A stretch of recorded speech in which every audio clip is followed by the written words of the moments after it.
Okay, so now let's start with the menstrual cycle. वैसे तो मैं पिछली वीडियो ਦੇ ਵਿੱਚ ਹੀ ਤੁਹਾਨੂੰ ਪੜ੍ਹਾਉਣਾ ਸੀ ਪਰ ਉਹ ਅਚਾਨਕ ਰਿਕਾਰਡਿੰਗ ਬੰਦ ਹੋ ਗਈ so that's why the reproductive cycle in the female primates ਠੀਕ ਹੈ ਫੀਮੇਲ ਪ੍ਰਾਈਮੇਟਸ ਦੇ ਵਿੱਚ ਜਿਹੜਾ ਰੀਪਰੋਡਕਟਿਵ ਸਾਈਕਲ ਹੁੰਦਾ ਉਹਨੂੰ ਆਪਾਂ ਮੈਂਸਟਰੂਅਲ ਸਾਈਕਲ ਕਹਿੰਦੇ ਆ ਪ੍ਰਾਈਮੇਟਸ ਫੀਮੇਲ ਪ੍ਰਾਈਮੇਟਸ ਜਿਵੇਂ ਕਿ ਪ੍ਰਾਈਮੇਟਸ ਕਿਹੜੇ ਆ ਪ੍ਰਾਈਮੇਟਸ ਦੇ ਕੁਝ ਐਗਜ਼ਾਮਪਲਸ ਦਿੱਤੇ ਹੋਏ ਆ ਮੰਕੀਜ਼ ਏਪਸ ਹਿਊਮਨ ਬੀਂਗਸ ਤੇ ਹੋਰ ਕੀ ਹੋ ਗਿਆ gibbon is also an important example right gorilla ਤੇ ਜਿਹੜਾ ਰੀਪਰੋਡਕਟਿਵ ਸਾਈਕਲ ਫੀਮੇਲ ਪ੍ਰਾਈਮੇਟਸ ਦੇ ਵਿੱਚ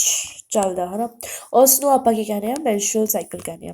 ਦ first menstruation begins at puberty and is called menarche ਜਿਹੜੀ ਫਸਟ ਮੈਂਸਟਰੂਏਸ਼ਨ ਆ ਉਹ ਕੀ ਆ ਪਿਊਬਰਟੀ ਦੇ ਉੱਪਰ ਸ਼ੁਰੂ ਹੁੰਦੀ ਆ ਜਦੋਂ ਜਿਹੜੀ ਫੀਮੇਲ ਪ੍ਰਾਈਮੇਟ ਆ ਉਹਨੂੰ ਪਿਊਬਰਟੀ ਆਉਂਦੀ ਆ ਠੀਕ ਹੈ ਤਾਂ ਉਦੋਂ ਫਸਟ ਮੈਂਸਟਰੂਏਸ਼ਨ ਜਿਹੜੀ ਹੁੰਦੀ ਆ ਉਹਨੂੰ ਆਪਾਂ ਫਸਟ ਮੈਂਸਟਰੂਏਸ਼ਨ ਨੂੰ ਮਿਨਾਰ ਕਹਿੰਦੇ ਆ in human beings in human females menstruation is repeated at an average interval of about 28 to 29 days human female ਦੇ ਵਿੱਚ ਜਿਹੜੀ ਮੈਂਸਟਰੂਏਸ਼ਨ ਆ ਉਹ ਕੀ ਆ ਰਿਪੀਟ ਹੁੰਦੀ ਆ after N interval of at N average interval of 28 to 29 days ਮਤਲਬ 28-29 ਦਿਨਾਂ ਦਾ ਇੱਕ ਸਾਈਕਲ ਚੱਲਦਾ ਠੀਕ ਹੈ ਉਹਦੇ ਬਾਅਦ ਫਿਰ ਸ਼ੁਰੂ ਤੋਂ ਦੁਬਾਰਾ ਤੋਂ ਸਾਈਕਲ ਸ਼ੁਰੂ ਹੋ ਜਾਂਦਾ ਇੱਦਾਂ ਸਾਈਕਲ ਚੱਲਦਾ ਹੀ ਰਹਿੰਦਾ ਗਾ ਠੀਕ ਆ throughout the life no not throughout the life ਠੀਕ ਆ ਇਹ ਕੁਝ ਸਮੇਂ ਤੱਕ ਹੀ ਚੱਲਦਾ ਪਿਊਬਰਟੀ ਦੇ ਉੱਪਰ ਸ਼ੁਰੂ ਹੁੰਦਾ ਅਤੇ ਕੁਝ ਸਮੇਂ ਤੱਕ ਹੀ ਚੱਲਦਾ ਕੁਝ ਉਮਰ ਤੱਕ ਹੀ ਚੱਲਦਾ ਠੀਕ ਆ and the cycle of events starting from one menstruation till the next one is called menstrual cycle ਅਤੇ ਜਿਹੜੇ ਸਾਰੇ ਇਵੈਂਟਸ ਹੁੰਦੇ ਆ ਠੀਕ ਆ ਇੱਕ ਮੈਂਸਟਰੂਏਸ਼ਨ ਤੋਂ ਲੈ ਕੇ ਦੂਜੀ ਮੈਂਸਟਰੂਏਸ਼ਨ ਤੱਕ ਠੀਕ ਆ ਉਹਨੂੰ ਆਪਾਂ ਕੀ ਕਹਿੰਦੇ ਆ ਮੈਂਸਟਰੂਅਲ ਸਾਈਕਲ ਕਹਿੰਦੇ ਆਗੇ One ovum is released ovulation during the middle of the cycle ਠੀਕ ਆ ਇੱਕ ovum ਰਿਲੀਜ਼ ਹੁੰਦਾ ਸਾਈਕਲ ਦੇ ਵਿਚਾਲੇ ਠੀਕ ਆ ਹਰੇਕ ਮੈਂਸਟਰੂਅਲ ਸਾਈਕਲ ਦੇ ਮਿਡ ਦੇ ਵਿੱਚ ਇੱਕ ovum ਰਿਲੀਜ਼ ਹੁੰਦਾ ਗਾ the major events of the menstrual cycle are shown in the figure 2.9 ਠੀਕ ਹੈ ਪਹਿਲਾਂ ਆਪਾਂ figure 2.9 ਦੇਖ ਲੈਂਦੇ ਆ ਉਹਦੇ ਬਾਅਦ ਆਪਾਂ ਅੱਗੇ ਗੱਲ ਕਰਾਂਗੇ ਠੀਕ ਹੈ ਫਿਰ ਚੰਗੀ ਤਰ੍ਹਾਂ ਸਮਝ ਆਊਗਾ ਓਕੇ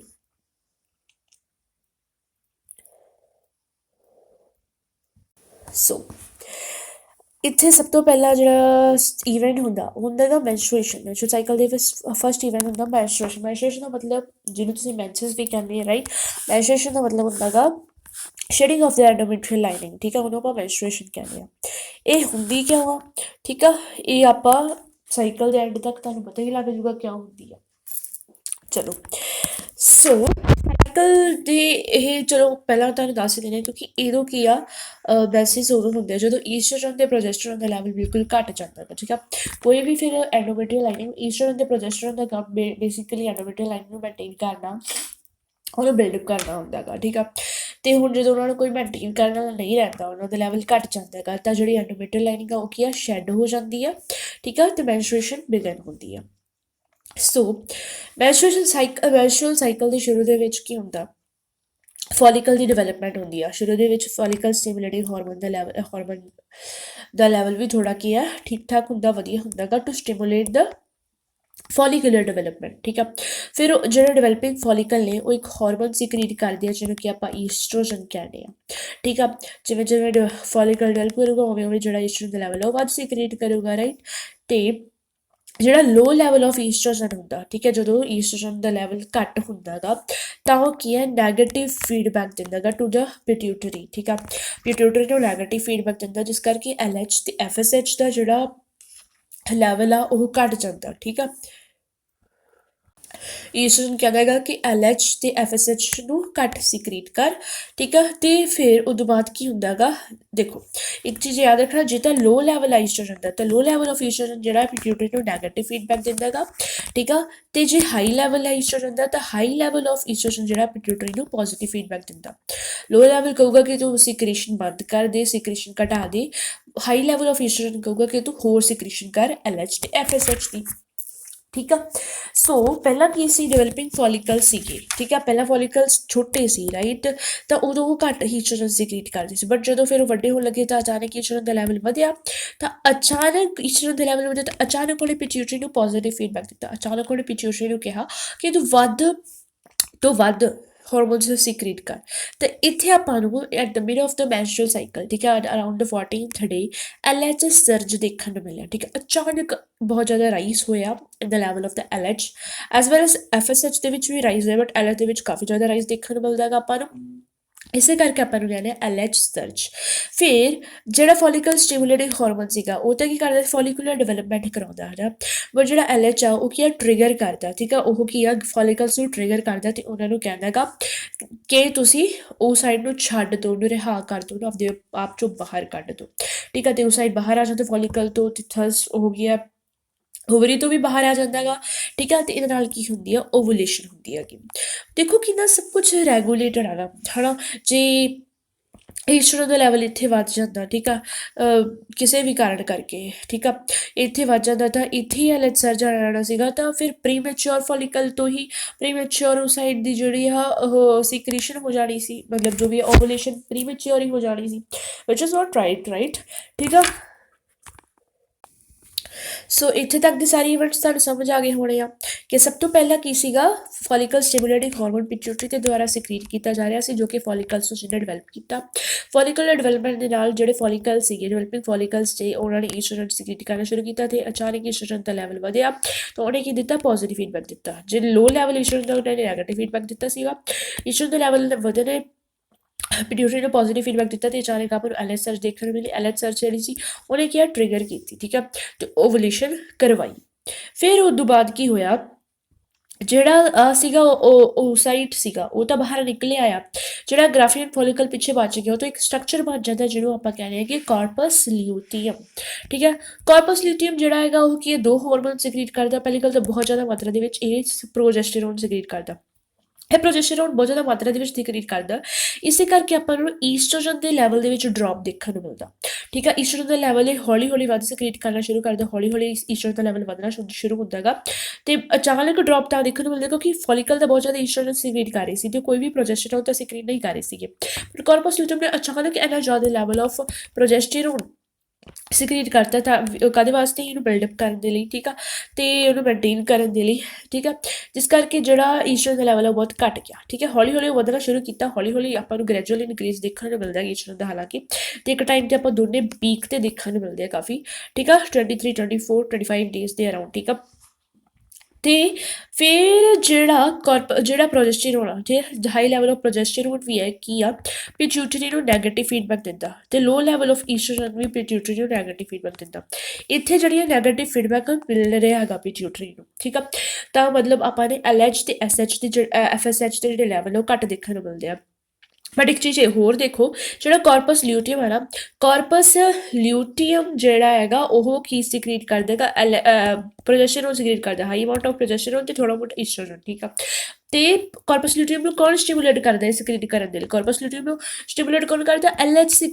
ਸਟੀਮੂਲੇਟ ਕਰਦਾ। LH ਕਹਿੰਦਾ ਕਿ ਤੂੰ ਇਹਨਾਂ ਨੂੰ ਸਿਕਰੀਟ ਕਰ, ਠੀਕ ਆ। ਬਟ ਹੁਣ ਤੁਸੀਂ ਕਹੋਗੇ ਕਿ ਇਹ ਤਾਂ ਇਹਨੂੰ ਨੈਗੇਟਿਵ ਫੀਡਬੈਕ ਦੇ ਰਿਹਾ, ਬਟ ਫਿਰ ਵੀ ਇੱਥੇ ਆਪਾਂ ਨੂੰ ਪੀਕ ਕਿਉਂ ਦੇਖਣ ਨੂੰ ਮਿਲ ਰਹੀ ਹੈ ਇਹਨਾਂ ਦੀ, ਹੈ ਨਾ, ਕਿਉਂਕਿ ਇੱਥੇ ਤਾਂ ਨੈਗੇਟਿਵ ਫੀਡਬੈਕ ਮਿਲ ਰਿਹਾ ਹੈਗਾ ਇਹਨਾਂ ਨੂੰ ਇਕੱਠਿਆਂ ਹੀ, ਪਰ ਫਿਰ ਵੀ ਪੀਕ ਕਿਉਂ ਦੇਖਣ ਨੂੰ ਮਿਲ ਰਹੀ ਆ, ਕਿਉਂਕਿ ਜਿਹੜਾ ਇਹ ਹੈਗਾ ਕਾਰਪਸ ਲਿਊਟੀਅਮ ਉਹਦੇ ਵਿੱਚ ਨਾ ਰਿਸੈਪਟਰਸ ਹੁੰਦੇ ਆ, ਠੀਕ ਹੈ, ਰਿਸੈਪਟਰਸ ਹੁੰਦੇ ਹੈਗੇ LH ਦੇ। ਚਲੋ ਉਹਨਾਂ ਰਿਸੈਪਟਰਸ ਨੂੰ ਨਾ ਥੋੜ੍ਹਾ ਮੋਟਾ LH ਵੀ ਮਿਲ ਜਾਣਾ, ਕਿਉਂਕਿ ਨੈਗੇਟਿਵ ਫੀਡਬੈਕ ਦਾ ਮਤਲਬ ਇਹ ਨਹੀਂ ਕਿ ਉਹ ਬਿਲਕੁਲ ਹੀ ਸਿਕਰੀਟ ਕਰਨਾ ਬੰਦ ਹੋ ਜਾਊਗਾ। ਲੈਵਲ ਦੇ ਵਿੱਚ ਆਪਾਂ ਨੂੰ ਬਹੁਤ ਜ਼ਿਆਦਾ ਰਿਡਿਊਸ ਦੇਖਣ ਨੂੰ ਮਿਲਦਾ ਹੈਗਾ, ਬਹੁਤ ਜ਼ਿਆਦਾ ਡਿਕਰੀਜ਼ ਦੇਖਣ ਨੂੰ ਮਿਲਦਾ, ਬਟ ਬਿਲਕੁਲ ਹੀ ਬੰਦ ਨਹੀਂ ਹੁੰਦਾ, ਠੀਕ ਆ। ਅਤੇ ਹੁਣ ਇਹਦੇ ਵਿੱਚ ਰਿਸੈਪਟਰਸ ਦੀ ਜਦੋਂ ਥੋੜ੍ਹਾ ਬਹੁਤਾ LH ਵੀ ਮਿਲ ਜੂਗਾ ਤਾਂ ਉਹ ਕੀ ਆ, ਆਪਦੀ ਸਿਕਰੀਸ਼ਨ ਜਾਰੀ ਰੱਖਣਗੇ, ਠੀਕ ਆ, ਆਪਦੀ ਸਿਕਰੀਸ਼ਨ ਜਾਰੀ ਰੱਖਣਗੇ। ਫਿਰ ਉਹ ਤੋਂ ਬਾਅਦ ਇੱਥੇ ਕੀ ਸੀ, ਪਹਿਲਾਂ ਆਪਣਾ ਕੀ ਆ, ਪ੍ਰੋਜੈਸਟੇਰੋਨ ਦਾ ਲੈਵਲ ਆਪਾਂ ਨੂੰ ਵੱਧ ਦੇਖਣ ਨੂੰ ਮਿਲਦਾ, ਫਿਰ ਆਪਾਂ ਨੂੰ ਈਸਟਰੋਜਨ ਦਾ ਲੈਵਲ ਵੱਧ ਦੇਖਣ ਨੂੰ ਮਿਲਦਾ, ਕਿਉਂਕਿ ਪਹਿਲਾਂ ਆਪਾਂ ਨੂੰ ਇੱਕਦਮ ਡਰੋਪ ਕਿਉਂ ਦੇਖਣ ਨੂੰ ਮਿਲਦਾ, ਕਿਉਂਕਿ ਇੱਕਦਮ ਪ੍ਰੋਜੈਸਟੇਰੋਨ ਦਾ ਲੈਵਲ ਵੱਧ ਜਾਂਦਾ ਹੈਗਾ, ਈਸਟਰੋਜਨ ਨੂੰ ਇੰਨਾ ਸਿਕਰੀਟ ਕਰਨ ਵਾਲਾ ਕੋਈ ਰਹਿੰਦਾ ਨਹੀਂ ਹੈਗਾ, ਬਟ ਫਿਰ ਗ੍ਰੈਜੂਅਲੀ ਈਸਟਰੋਜਨ ਦਾ ਲੈਵਲ ਵੀ ਇਨਕਰੀਜ਼ ਹੋਣ ਲੱਗ ਪੈਂਦਾ ਹੈਗਾ। ਇਹਨਾਂ ਦਾ ਜਿਹੜਾ ਫੰਕਸ਼ਨ ਹੈ ਨਾ ਉਹ ਵੀ ਕੀ ਹੁੰਦਾ ਹੈਗਾ, ਕੋਆਰਡੀਨੇਟਡ ਹੁੰਦਾ ਹੈਗਾ। ਕਿੱਦਾਂ ਕੋਆਰਡੀਨੇਟਡ ਹੁੰਦਾ ਹੈ, ਕਿਉਂਕਿ ਜਿਹੜਾ ਪ੍ਰੋਜੈਸਟੇਰੋਨ ਆ ਉਹ ਕੀ ਆ, ਮੇਨਟੇਨ ਕਰਕੇ ਰੱਖਦਾ ਯੂਟੇਰਸ ਦੀ ਲਾਈਨਿੰਗ ਨੂੰ, ਅਤੇ ਜਿਹੜਾ ਈਸਟਰੋਜਨ ਆ ਉਹ ਫਰਦਰ ਯੂਟੇਰਸ ਦੀ ਲਾਈਨਿੰਗ ਨੂੰ ਕੀ ਆ, ਥਿਕਨ ਕਰਦਾ, ਠੀਕ ਆ। ਤਾਂ ਉਹਨਾਂ ਦਾ ਕਾਫੀ ਜ਼ਿਆਦਾ ਕੋਆਰਡੀਨੇਟਡ ਕੰਮ ਹੁੰਦਾ ਇਹਨਾਂ ਦੀ ਯੂਟੇਰਸ ਦੀ ਲਾਈਨਿੰਗ ਨੂੰ, ਐਂਡੋਮੈਟਰੀਅਮ ਨੂੰ ਮੇਨਟੇਨ ਕਰਕੇ ਰੱਖਣ ਦੇ ਵਿੱਚ, ਉਹਨੂੰ ਥਿਕਨ ਕਰਨ ਦੇ ਵਿੱਚ। ਬਟ ਫਿਰ ਕੀ ਹੁੰਦਾ, ਜਦ ਕਿ ਹੁਣ ਕੀ ਹੈ, ਨੈਗੇਟਿਵ ਫੀਡਬੈਕ ਦਿੰਦੇ ਰਹਿੰਦੇ ਨੇ, ਨੈਗੇਟਿਵ ਫੀਡਬੈਕ ਦਿੰਦੇ ਰਹਿੰਦੇ ਨੇ, ਤਾਂ ਕਰਕੇ ਹੁਣ ਫਿਰ ਇੰਨਾ ਵੀ ਉਹ ਜਿਹੜਾ ਹੈ ਉਹ ਬਚ ਨਹੀਂ ਪਾਉਂਦਾ ਜਿਹੜਾ ਕਾਰਪਸ ਲਿਊਟੀਅਮ ਹੈ ਵੱਧ ਸਮੇਂ ਦੇ ਲਈ, ਠੀਕ ਆ। ਜਿੱਦਾਂ ਪ੍ਰੈਗਨੈਂਸੀ ਐਸਟੈਬਲਿਸ਼ ਹੋ ਜਾਂਦੀ, ਠੀਕ ਹੈ, ਤੇ ਪ੍ਰੈਗਨੈਂਸੀ ਦੇ ਵਿੱਚ ਆਪਾਂ ਨੂੰ ਇੱਕ ਹਾਰਮੋਨ ਦੇਖਣ ਨੂੰ ਮਿਲਦਾ ਹੈ, ਇੱਕ ਹਾਰਮੋਨ ਸਿਕਰੀਟ ਹੁੰਦਾ, that is HCG। HCG hormone secrete ਹੁੰਦਾ, ਰਾਈਟ। HCG ਹਾਰਮੋਨ ਦਾ ਜਿਹੜਾ ਹੈਗਾ ਉਹ ਇਹਨੂੰ ਮੇਨਟੇਨ ਕਰਦਾ, ਠੀਕ ਹੈ, ਡਿਵੈਲਪਿੰਗ ਕਾਰਪਸ ਲਿਊਟੀਅਮ ਨੂੰ HCG ਹਾਰਮੋਨ ਨੂੰ ਮੇਨਟੇਨ ਕਰਦਾ ਲਗਭਗ 7 to 12 ਵੀਕਸ ਤੱਕ ਇਹਨੂੰ ਮੇਨਟੇਨ ਕਰਕੇ ਰੱਖਦਾ ਹੈਗਾ, ਠੀਕ ਹੈ, ਕਿਉਂਕਿ ਉਦੋਂ ਕੀ ਹੈ ਪ੍ਰੋਜੈਸਟਰੋਨ ਤੇ ਈਸਟਰੋਜਨ ਦੇ ਲੈਵਲ ਦੀ ਕਾਫੀ ਜ਼ਿਆਦਾ ਆਪਾਂ ਨੂੰ ਜ਼ਰੂਰਤ ਹੁੰਦੀ ਹੈ ਐਂਡੋਮੈਟਰੀਅਲ ਲਾਈਨਿੰਗ ਨੂੰ ਮੇਨਟੇਨ ਕਰਕੇ ਰੱਖਣ ਦੇ ਲਈ, ਕਿਉਂਕਿ ਜੇ ਪ੍ਰੈਗਨੈਂਸੀ ਐਸਟੈਬਲਿਸ਼ ਹੋਈ ਤੇ ਉਦੋਂ ਐਂਡੋਮੈਟਰੀਅਲ ਲਾਈਨਿੰਗ ਸ਼ੈੱਡ ਹੋ ਗਈ ਤਾਂ ਉਹ ਬਹੁਤ ਜ਼ਿਆਦਾ ਘਾਤਕ ਚੀਜ਼ ਆ, ਠੀਕ ਹੈ। ਉੱਦਾਂ ਫਿਰ ਕਈ ਵਾਰੀ ਬੱਚਾ ਡਰੋਪ ਹੋ ਜਾਂਦਾ, ਠੀਕ ਹੈ, ਬੱਚਾ ਰਹਿੰਦਾ ਨਹੀਂ ਹੈਗਾ, ਆਪਾਂ ਕਹਿੰਦੇ ਆ ਬੱਚਾ ਡਿੱਗ ਜਾਂਦਾ ਹੈ ਨਾ, ਅਤੇ ਉਹ ਚੀਜ਼ ਨਹੀਂ ਹੋਣੀ ਚਾਹੀਦੀ। ਇਸ ਕਰਕੇ ਉਦੋਂ ਕਾਰਪਸ ਲਿਊਟੀਅਮ ਨੂੰ ਕੌਣ ਮੇਨਟੇਨ ਕਰਕੇ ਰੱਖਦਾ, HCG ਮੇਨਟੇਨ ਕਰਕੇ ਰੱਖਦਾ ਗਾ, ਹਿਊਮਨ ਕੋਰੀਓਨਿਕ ਜਿਹੜਾ ਹਾਰਮੋਨ ਹੁੰਦਾ ਗਾ ਉਹ ਮੇਨਟੇਨ ਕਰਕੇ ਰੱਖਦਾ ਗਾ। ਫਿਰ 7 to 12 ਵੀਕਸ ਤੋਂ ਬਾਅਦ ਜਿਹੜਾ ਇਹਦਾ ਸਾਰਾ ਦਾ ਹਿਊਮਨ ਕੋਲੋਨਿਕ ਗੋਨਾਡੋਟ੍ਰੋਫਿਨ, ਠੀਕ ਹੈ, ਫਿਰ ਇਹਦਾ ਸਾਰਾ ਦਾ ਸਾਰਾ ਜਿਹੜਾ ਕੰਮ ਆ ਉਹਦੇ ਬਾਅਦ ਪਲਾਸੈਂਟਾ ਇੰਨਾ ਆਪਦੇ ਆਪ ਨੂੰ ਮਜ਼ਬੂਤ ਕਰ ਲੈਂਦਾ, ਇੰਨਾ ਕੁ ਬਣ ਜਾਂਦਾ ਕਿ ਸਾਰਾ ਦਾ ਸਾਰਾ ਇਹਦਾ ਕੰਮ ਜਿਹੜਾ ਹੈਗਾ ਐਂਡੋਮੈਟਰੀਅਲ ਲਾਈਨ ਨੂੰ ਮੇਨਟੇਨ ਕਰਨਾ, ਠੀਕ ਆ, ਇਹ ਸਾਰਾ ਕੰਮ ਪਲਾਸੈਂਟਾ ਐਸਟ੍ਰੋਜਨ ਪ੍ਰੋਜੈਸਟਰੋਨ ਨੂੰ ਇੰਨੇ ਜ਼ਿਆਦਾ ਲੈਵਲ ਦੇ ਵਿੱਚ ਰਿਲੀਜ਼ ਕਰਨਾ ਪਲਾਸੈਂਟਾ ਖੁਦ ਹੀ ਕੰਮ ਕਰ ਸਕਦਾ, ਇਸ ਕਰਕੇ ਉਹਨੂੰ ਕਾਰਪਸ ਲਿਊਟੀਅਮ ਦੀ ਕੋਈ ਲੋੜ ਨਹੀਂ ਰਹਿੰਦੀ। ਤਾਂ 7 to 12 ਵੀਕਸ ਤੋਂ ਬਾਅਦ ਉਹ ਕੀ ਹੈ ਖੁਦ ਹੀ ਜਿਹੜਾ ਕਾਰਪਸ ਲਿਊਟੀਅਮ ਆ ਉਹ ਡੀਜਨਰੇਟ ਕਰਨਾ ਸ਼ੁਰੂ ਕਰ ਦਿੰਦਾ, ਬਟ ਇੱਥੇ ਅਗਰ ਪ੍ਰੈਗਨੈਂਸੀ ਐਸਟੈਬਲਿਸ਼ ਨਾ ਹੋਵੇ ਤਾਂ ਅਰਾਊਂਡ ਦਾ 24th ਡੇ ਉਹ ਕੀ ਆ ਡੀਜਨਰੇਟ ਕਰਨਾ ਸ਼ੁਰੂ ਕਰ ਦਿੰਦਾ, ਅਤੇ ਬਾਅਦ 'ਚੋਂ ਬਿਲਕੁਲ ਡੀਜਨਰੇਟ ਕਰ ਗਿਆ। ਹੁਣ ਈਸਟਰੋਜਨ ਪ੍ਰੋਜੈਸਟਰੋਨ ਨੂੰ ਸੀਕ੍ਰੇਟ ਕਰਨ ਵਾਲਾ ਕੋਈ ਰਿਹਾ ਨਹੀਂ ਹੈਗਾ, ਜਦ ਹੁਣ ਉਹਨਾਂ ਨੂੰ ਸੀਕ੍ਰੇਟ ਕਰਨ ਵਾਲਾ ਕੋਈ ਰਿਹਾ ਨਹੀਂ ਹੈਗਾ ਤਾਂ ਐਂਡੋਮੈਟਰੀਅਲ ਲਾਈਨਿੰਗ ਨੂੰ ਮੇਨਟੇਨ ਕਰਕੇ ਰੱਖਣ ਵਾਲਾ ਵੀ ਨਹੀਂ ਕੋਈ ਰਿਹਾ, ਅਤੇ ਹੁਣ ਜਦੋਂ ਐਂਡੋਮੈਟਰੀਅਲ ਲਾਈਨ ਨੂੰ ਮੇਨਟੇਨ ਕਰਕੇ ਨਹੀਂ ਰੱਖਣਾ ਰਿਹਾ ਤਾਂ ਉਹਨੂੰ ਕੁਛ ਤਾਂ ਕਰਨਾ ਪਊਗਾ, ਤਾਂ ਸ਼ੈੱਡ ਹੋ ਜੂਗੀ ਹੈ ਨਾ, ਤਾਂ ਮੇਨਟੇਨ ਨਹੀਂ ਰਹੂਗੀ, ਉਹ ਸ਼ੈੱਡ ਹੋ ਜੂਗੀ, ਉਹ ਨਿਕਲ ਜੂਗੀ। So this is the whole menstrual cycle, ਠੀਕ ਆ। ਹੋਪ ਕਿ ਤੁਹਾਨੂੰ ਸਮਝ ਆ ਗਿਆ ਹੋਵੇ, ਮੈਂ ਬਹੁਤ ਚੰਗੀ ਤਰ੍ਹਾਂ ਸਮਝਾਉਣ ਦੀ ਕੋਸ਼ਿਸ਼ ਕੀਤੀ ਆ, ਅਤੇ ਹੁਣ ਆਪਾਂ ਪੜ੍ਹ ਲੈਂਦੇ ਹਾਂ। The cycle starts with the menstrual phase when the menstrual flow occurs and it lasts for the 3 to 5 days. Cycle ਸਭ ਤੋਂ ਪਹਿਲਾਂ menstrual phase ਆਪਾਂ ਦੇਖਣ ਨੂੰ ਮਿਲਦਾ ਸਾਈਕਲ ਦੇ ਵਿੱਚ ਜਦੋਂ ਕਿ menstrual flow ਹੁੰਦਾ ਹੈਗਾ, ਅਤੇ ਜਿਹੜਾ menstrual phase ਆ ਉਹ ਕੀ ਆ 3 to 5 days ਰਹਿੰਦਾ ਹੈਗਾ, ਵੇਰੀ ਕਰਦਾ ਵੂਮਨ ਟੂ ਵੂਮਨ, ਸਭ ਕੁਛ ਦੇ ਵਿੱਚ 7 days ਵੀ ਦੇਖਣ ਨੂੰ ਮਿਲਦਾ ਅਤੇ 2 days ਵੀ ਦੇਖਣ ਨੂੰ ਮਿਲਦਾ, 3 to 5 ਤਾਂ ਕਾਫੀ ਐਵਰੇਜ ਆ। ਅਤੇ ਇੱਥੇ ਦੇਖੋ ਆਪਾਂ ਫੇਸਿਸ ਦੇ ਨਾਮ ਤਾਂ ਪੜ੍ਹੇ ਹੀ ਨਹੀਂ, ਆਪਾਂ ਸਾਰਾ ਪੜ੍ਹ ਲਿਆ ਕਿ ਕਿਹਦੇ ਵਿੱਚ ਕੀ ਹੁੰਦਾ, ਪਰ ਫੇਸਿਸ ਦੇ ਨਾਮ ਤਾਂ ਆਪਾਂ ਫਿਰ ਵੀ ਨਹੀਂ ਪੜ੍ਹੇ। Let's see